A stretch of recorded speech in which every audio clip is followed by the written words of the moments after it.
Hey everyone, I'm Neil Harris and welcome to a whirlwind tour of one of my favorite things, microeconomics.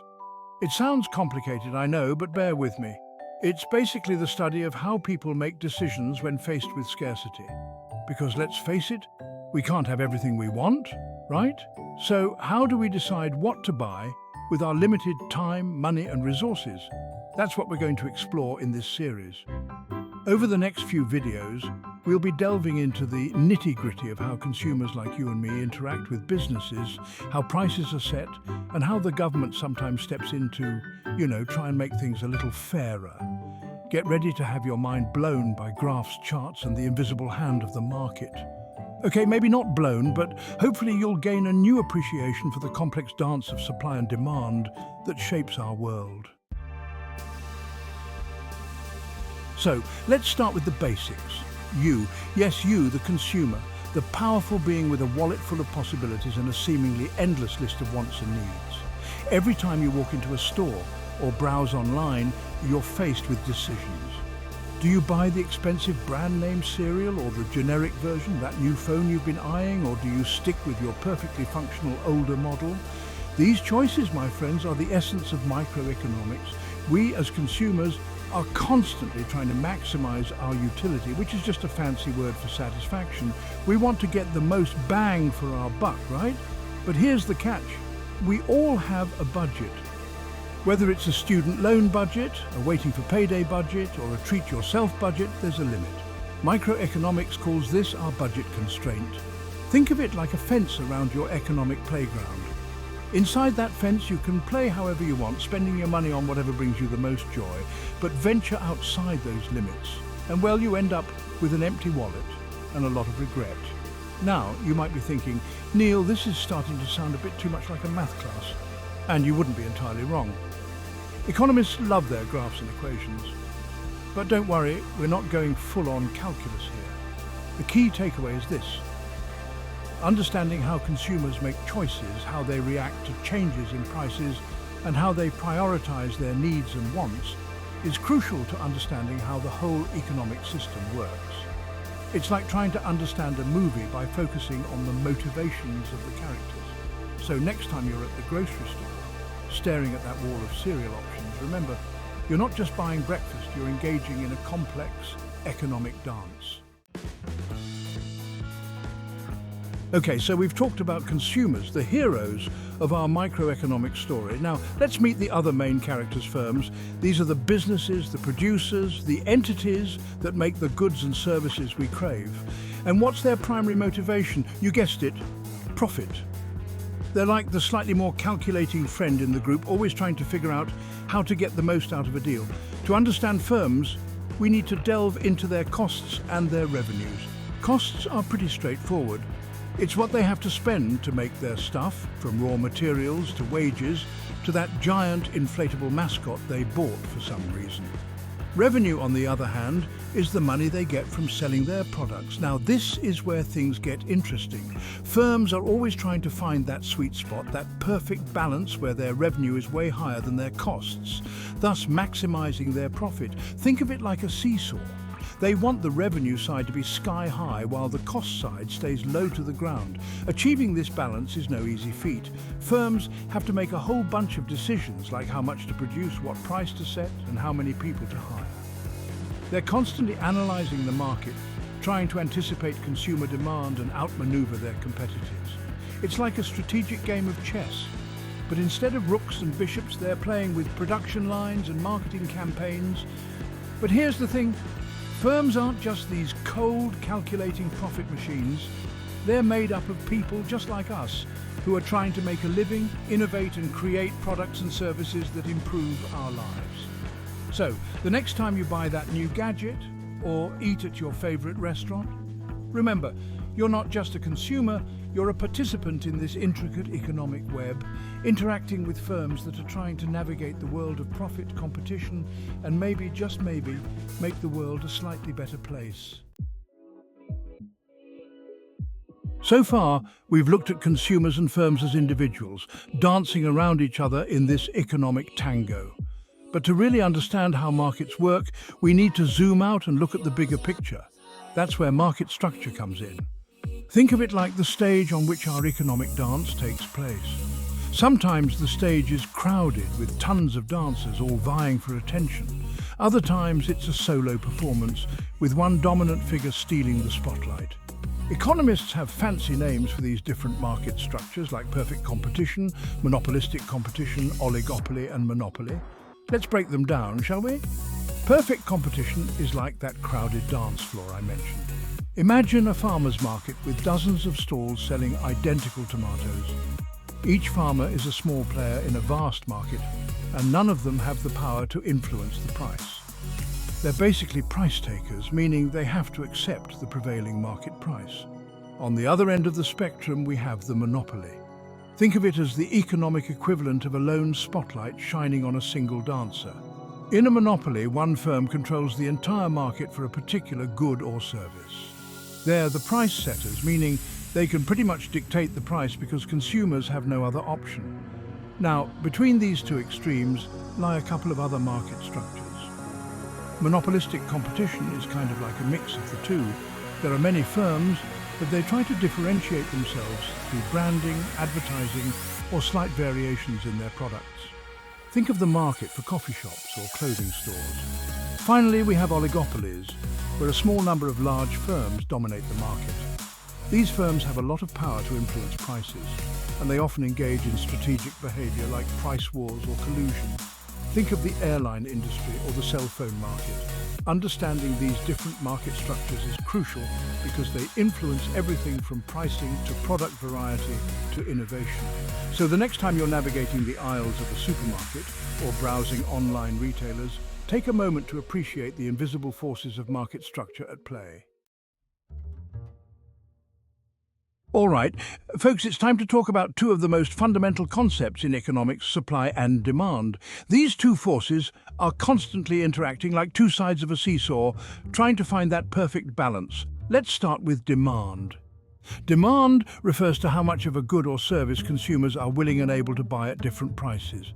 Generally, the higher the price, the lower the quantity demanded. Think about it, if the price of your favorite candy bar doubled overnight, you'd probably buy less of it, right? On the flip side, we have supply. Supply represents how much of a good or service producers are willing and able to offer at different prices. As you might expect, the higher the price, the higher the quantity supplied.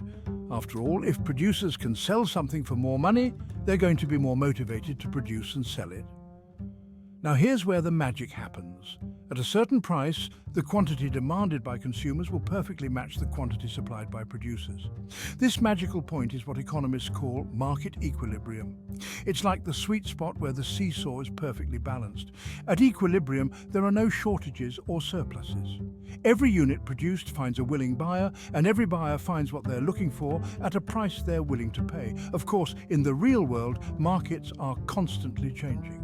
Factors like consumer preferences, technology, and government policies can all shift the supply and demand curves, leading to new equilibrium points. But the basic principle remains the same. Supply and demand are the driving forces behind market prices and quantities. So the next time you see a price tag, remember, it's not just a random number. It's the result of a complex interplay between the forces of supply and demand, constantly seeking that elusive equilibrium point. All right, so we've talked about supply and demand and how they interact to determine market equilibrium. But here's the thing. Not all goods and services are created equal. Some products are super sensitive to changes in price, while others are practically immune. That's where the concept of elasticity comes in. Elasticity measures how much the quantity demanded or supplied of a good changes in response to a change in its price. Think of it like this. Imagine stretching a rubber band. Some rubber bands are super stretchy, while others are stiff and barely budge. Elasticity in economics is kind of like that. A good is considered elastic if a small change in price leads to a large change in quantity demanded or supplied. For example, imagine the price of your favorite brand of cookies suddenly doubled. You'd probably switch to a different brand, right? That means the demand for those cookies is relatively elastic. On the other hand, A good is considered inelastic if a change in price has little impact on the quantity demanded or supplied. Think about gasoline. Even if the price goes up, people still need to drive to work, so the demand for gasoline remains relatively inelastic. Elasticity is a crucial concept for businesses because it helps them understand how changes in price might affect their sales.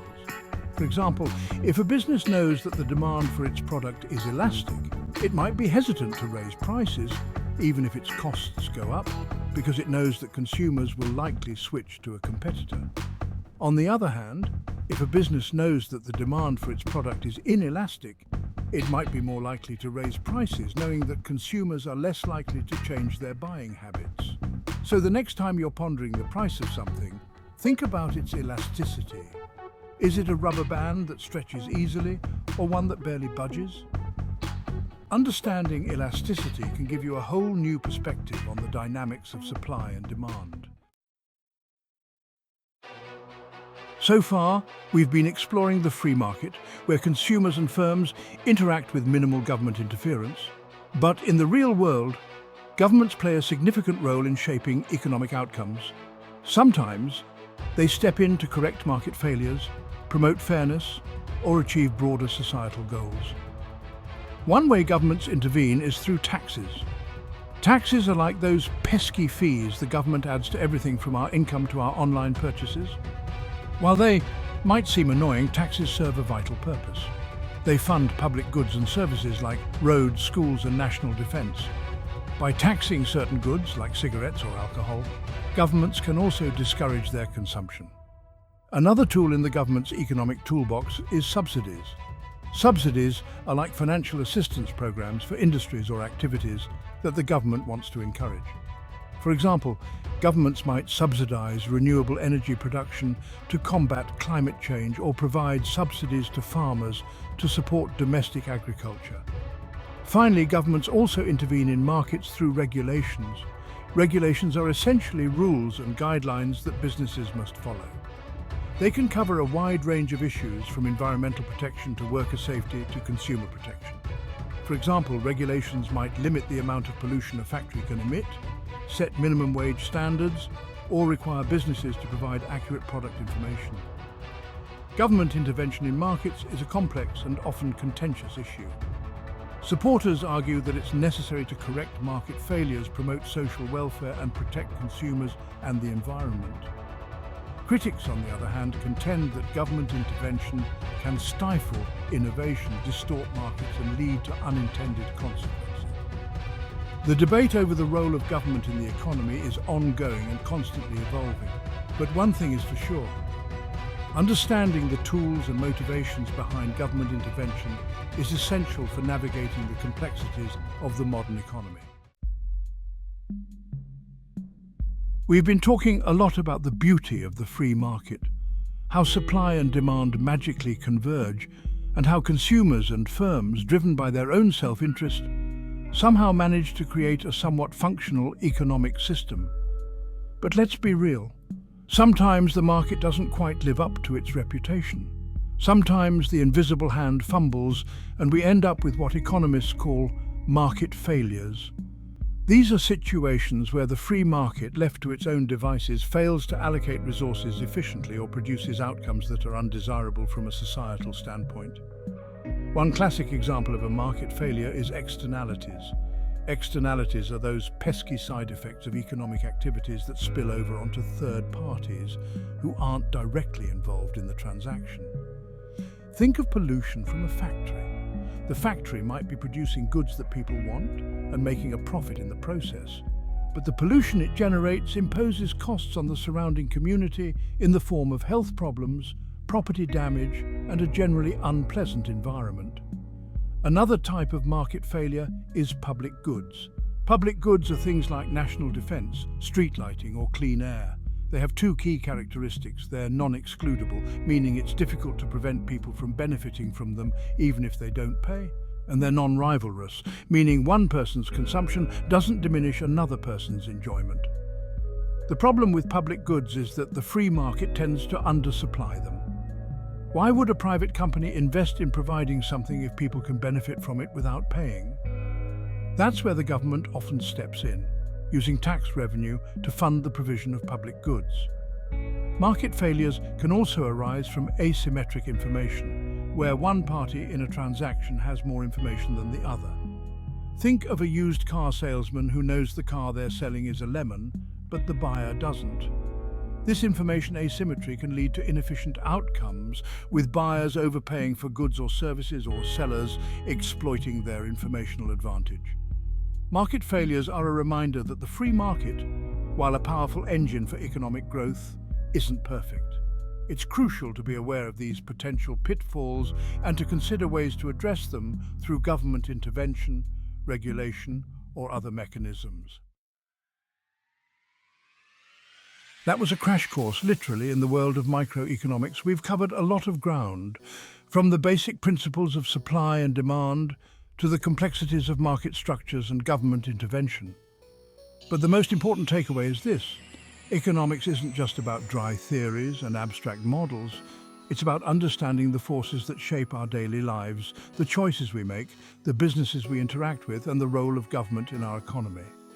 So, the next time you're at the grocery store or reading a news article about the economy, remember, you have the tools to analyze and understand the world around you through the lens of microeconomics.